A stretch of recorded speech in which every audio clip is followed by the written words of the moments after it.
Airtel आसला सबुठारु सस्ता plan वर्षक जाक करने को पड़ोनी रिचार्ज एणिकी वर्ष जाक रिचार्ज करने मिल मुक्ति। एयरटेल लंच कला तार एक सस्ता प्लान बढ़ी बहुत चाहिदा। आसतु संपूर्ण अपडेट जानिबा ता पूर्व वीडियो को लाइक करंतु सब्सक्राइब करन एवं सब्सक्राइब करी पाखर थिबा घंटी चिन्ह को दबाई दिंतु। तबे एपरी एक वार्षिक रिचार्ज प्लान विषय जानतु। थरे रिचार्ज कले वर्ष जाक चलुथिबा सबुठारु सस्ता प्लान एयरटेल यह प्लान रे उपभोक्ता को असीमित कॉल डाटा मेसेज सह अन्य सुविधा मिल। तेबे एयरटेल यह रिचार्ज प्लान दाम हो 1999 टंका।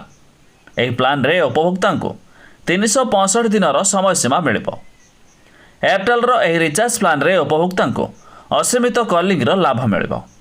एथिरे लोकल और एसटीडी कॉल सामिल रही। एयरटेल यह रिचार्ज प्लान रे उपभोक्ता को 24 जीबी डाटा मिल। जो मानकु अधिक डाटार आवश्यकता नहीं बरम कॉलिंग आवश्यकता रही सेमानक पई ए प्लान अधिक लाभदायक। एयरटेल यह रिचार्ज प्लान रे उपभोक्ता को 100 SMS प्रतिदिन मिल।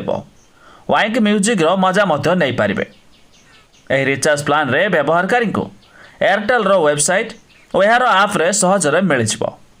जिओर यह रिचार्ज प्लान रही मात्र केवल 336 दिन समय सीमा पर्यंत जहाँकि 1899 टंका। हेले एबे एयरटेल रे 365 दिन अर्थात एक वर्ष पई आपन को 1999 टंका खर्च करने को पड़िबो।